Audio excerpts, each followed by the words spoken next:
नमस्कार, welcome to career 247। मैं हूं प्रशांत धवन। नाउ ऑपरेशन सिंदूर के दौरान मैंने आपको बता दिया था कि पाकिस्तान का air defence system, China made air defence system, इतनी बुरी तरीके से फेल हुआ है कि जैसे ही इनको टाइम मिलेगा ये बाकी कंट्रीज से एक नया एयर डिफेंस सिस्टम परचेज करने का प्रयास करेंगे। और ये बात सच होती हुई दिख रही है।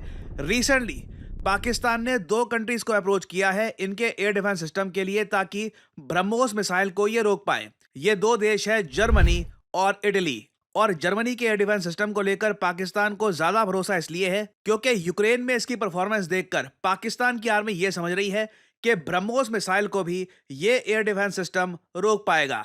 आज के समय पाकिस्तान का हर बच्चा, हर पॉलिटिशियन, इनके प्राइम मिनिस्टर से लेकर सड़क पे कोई आदमी चल रहा हो, सबको पता है कि ब्रह्मोस मिसाइल क्या है, किस तरीके से पहले गलती से इसको चलाया गया और उसके बाद लगातार भारत ने ऑपरेशन सिंदूर के दौरान ब्रह्मोस मिसाइल यूज करके पाकिस्तान के एयर बेसिस को भी डिस्ट्रॉय किया। तो पाकिस्तान के लिए आज के समय सबसे बड़ा काम यह है कि ब्रह्मोस मिसाइल को रोकने वाला एयर डिफेंस सिस्टम इनको चाहिए, क्योंकि चाइना ने भी हाथ खड़े कर दिए थे कि HQ-9 एयर डिफेंस सिस्टम ये ब्रह्मोस जैसे सुपरसोनिक क्रूज मिसाइल को नहीं रोक सकता।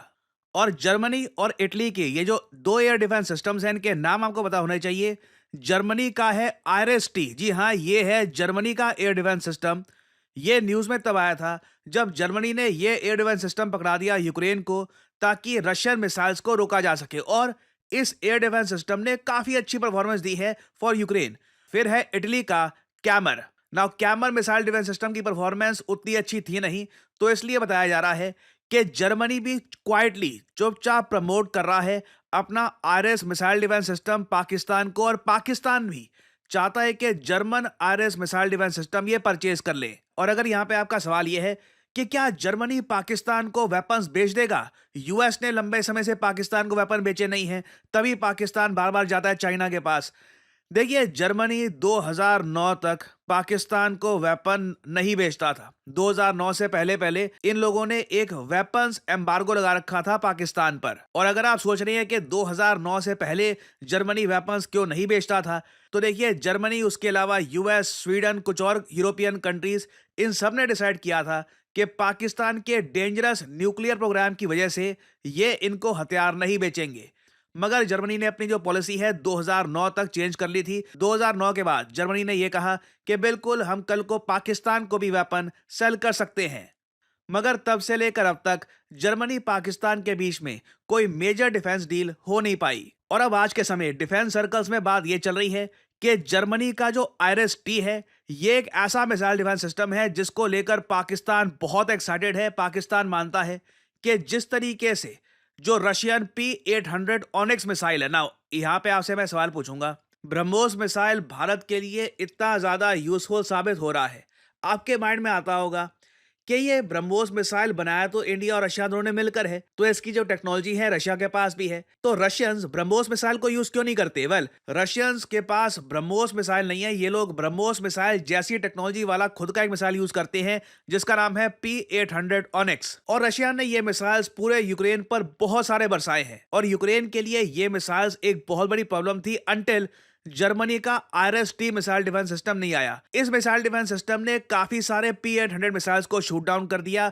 और जब ये सब हो रहा था ना, पाकिस्तानी मिलिट्री ये सब देख रही थी कि अच्छा, इंडिया का जो ब्रह्मोस मिसाइल है जो काफी हद तक P-800 ऑनिक्स जैसा है, अगर इसको रोकना है ना तो जर्मन मिसाइल डिफेंस सिस्टम हमको चाहिए होगा, क्योंकि it is proven in war. China जो भी बोले, ठीक है, चाइना का कुछ भरोसा नहीं है। वो बोल देंगे कि ये HQ-9 का न्यू वेरिएंट है, ये HQ-19 है, HQ-100 है, कुछ भी है। द रियलिटी इज ऑपरेशन सिंदूर ने पाकिस्तान के एयर डिफेंस सिस्टम को बुरी तरीके से एक्सपोज करके रख दिया है।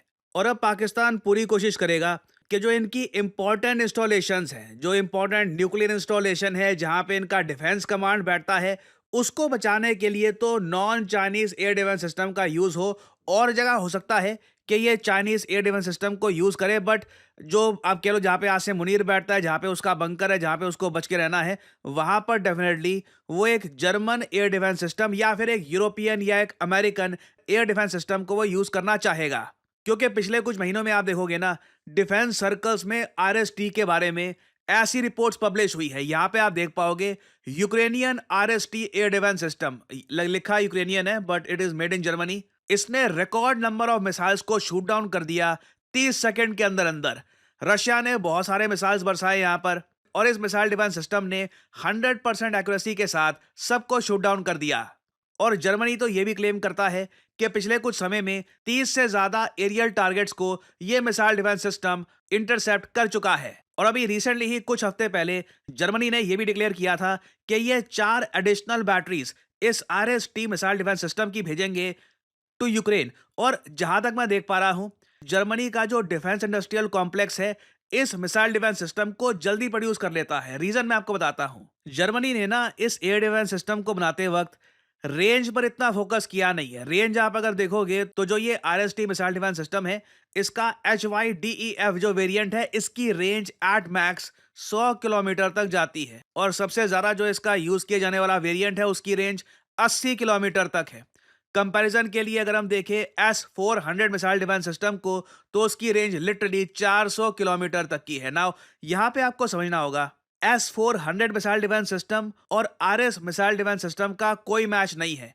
अगर RS missile defence system genuinely S-400 के बराबर होता या फिर इससे बेहतर होता, भारत और चाइना दोनों इसको परचेज कर चुके होते। ये अपने आप में S-400 की टेस्टिमेंट है कि चाइना के पास HQ-19, HQ-9 दुनिया भर के एयर डिफेंस सिस्टम्स हैं, तब भी इन लोगों ने रशिया का S-400 missile defence system purchase किया, और लग रहा है कि China in the future S-500 को भी परचेज करेगा। तो आयरस कहीं से भी S-400 या इवन S-300 जैसा नहीं है, बट ये अपनी श्रेणी में एक अच्छा एयर डिफेंस सिस्टम है जो 100 किलोमीटर की रेंज में, अगर इसका आप सबसे एक्सपेंसिव वेरिएंट परचेज करते हैं, अच्छी प्रोटेक्शन, ठीक ठाक प्रोटेक्शन ऑफर कर सकता है।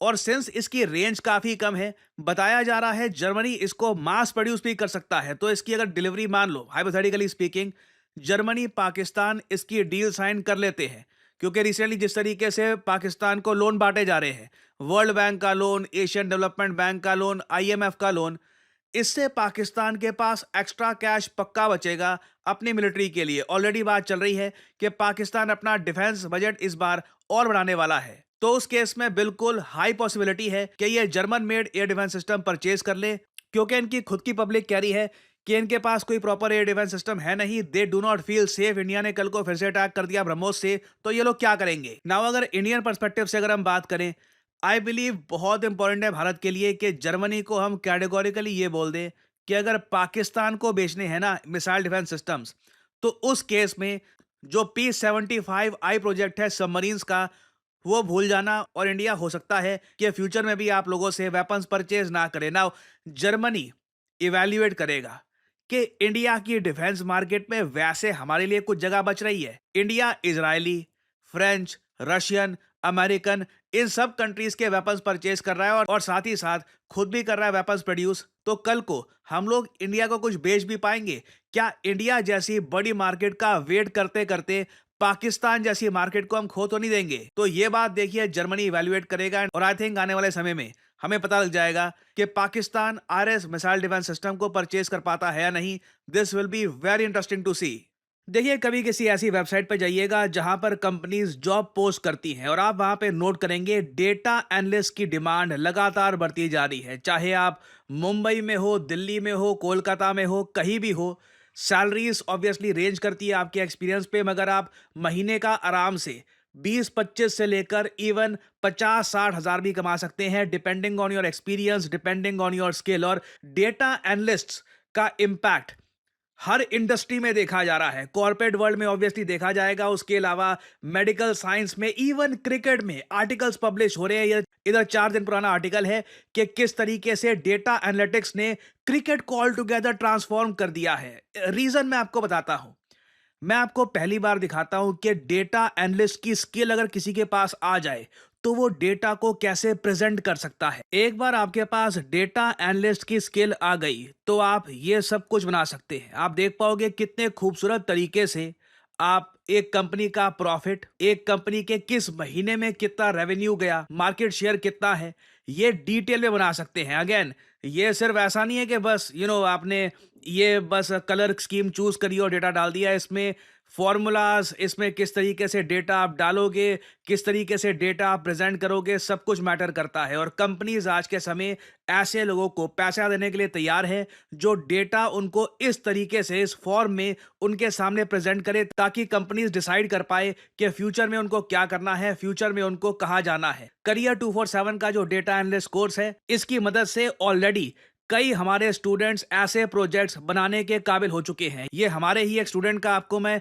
प्रोजेक्ट दिखा रहा हूं, और ये अगेन जो टोटल स्केल है उसका बस 5 to 6% है। उसके अलावा बहुत सारे और टूल्स होते हैं डेटा एनालिटिक्स में, जिसमें आप अगर प्रोफिशिएंट बन गए तो सडनली जॉब मार्केट में आपकी वैल्यू बहुत ज़्यादा बढ़ जाएगी। आपको सिंपली क्या करना है, इस वीडियो के यहाँ पे कमेंट सेक्शन में जाओ, यहाँ पे लिंक पर क्लिक करो, अपना नाम, ईमेल आईडी, नंबर और यहाँ पे डिस्काउंट कोड आपसे मांगेंगे, यहाँ पे PG10 डाल देना, नहीं तो बाद में आपसे ज़्यादा पैसे चार्ज किए जाएंगे इस कोर्स के लिए। Make sure to add the discount code PG10। और करियर 247 के कंसल्टेंट की तरफ से आपको कॉल आएगा, आप उनसे सवाल पूछ सकते हैं कि किस तरीके से अपना करियर आप स्टार्ट कर सकते हैं एज ए डेटा एनालिस्ट।